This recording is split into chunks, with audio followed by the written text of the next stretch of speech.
Supine adduction with hip thrust, level 1.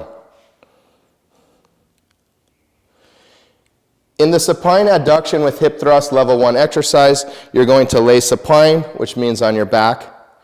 You're going to bring your legs up to about anywhere from about 70 to about 90 degrees of hip flexion. That's the angle of this joint here as relationship to your lower back.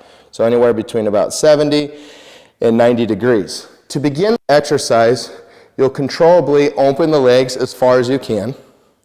That's the eccentric action. And then on the concentric action, right about the point that you only have about 6 inches left before your feet will touch, engage the lower abdominals and do a little bit of a hip thrust.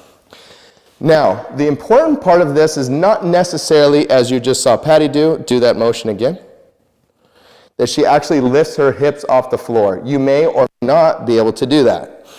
But what you can do is you can recruit the lower abdominals. So the most important thing in that action there is that you're recruiting the lower abdominals and you're bringing the pelvis into a posterior pelvic tilt. So let's do another rep. As the legs come together, you want to engage those lower abdominals and at minimum go into a posterior pelvic tilt. If you can lift the actual hips, pelvis up off the floor at least an inch, that's like a bonus. Now the thing that you want to make sure is that as the legs open, as they close, regardless of what position you're in, you want to make sure that this lower back, and even when you bring your legs into the starting position, you want to make sure that your lower back stays very close to the floor.